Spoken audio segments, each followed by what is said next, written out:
With the new Final Fantasy XIV expansion, Dawntrail, comes along new level cap of 100. That will change a lot of stuff to the class's rotation since the new skills will obviously be introduced. While we have no idea of what and how the new skills for each classes will work, Yoshipi has blessed us with the benchmark trailer that came out a few weeks ago. With this benchmark trailer, we saw snippets of the new skills for a lot of classes, and with an in-game footage also comes data mining, which gives us a lot of new information for the new upcoming skills. But for now, I will focus on our main class, Gunbreaker, and see what we can learn from the information we have right now. This is Levine and welcome to my TED Talk. From the benchmark trailer, we saw a tiny bit of Gunbreaker at 1 minute and 58 second mark until the 2 minute mark. Right here, where the Gunbreaker used Fated Circle, the AoE cartridge spender.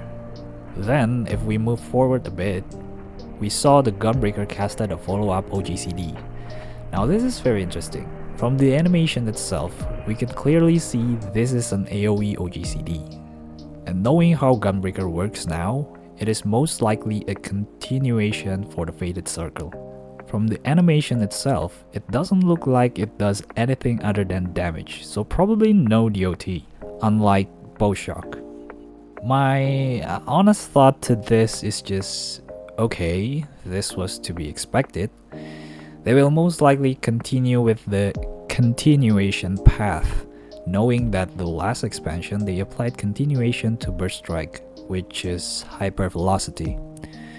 But to be fair, this animation is pretty cool, so yay, I guess.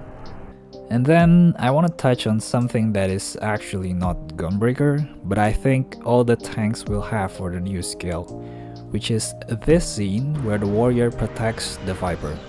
From this, we know that the movement is the same as the Vengeance movement.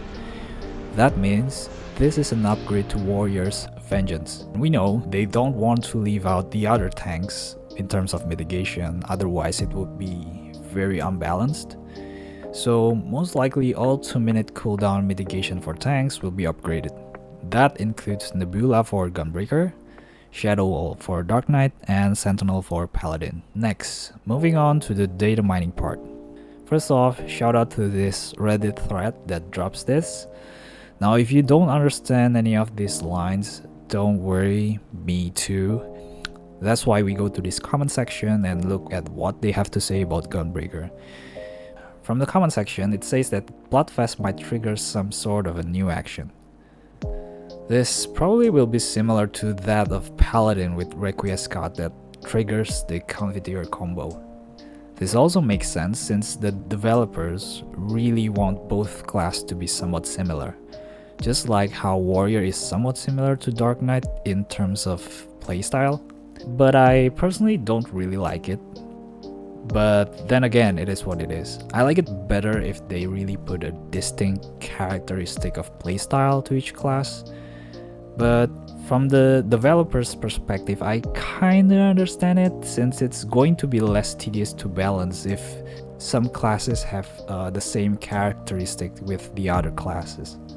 But on the plus side, I really look forward how the new animation works, since we only get Double Down and Hyper Velocity as the new attacking skill in Endwalker. If we really do get 3 new attacking skills, and they're anywhere near the fabulous Confiteor combo, I would be really happy. But I guess we will just have to wait a few weeks before we actually get the new combat footage. The next part I want to show is the costume data mining. Shout out to whoever works on this. I actually tried looking it up, but I can't really find the first one who posted it. But there's other classes too, but I really want to specifically look at the Gunbreaker one. Okay, so this is the footage. I don't really know why they choose Lalafell to showcase this costume, but it actually looks awesome. The gunblade looks sick, the armor looks sick. It kinda gives me a somewhat of Final Fantasy XVI vibe. But the only thing I don't really like is the head. I actually like the earrings, but I dislike the eye patch. Maybe I'm just not really a big eye patch fan. But probably the best thing about this costume is probably the color scheme. The black and dark red combination is a classic that always works.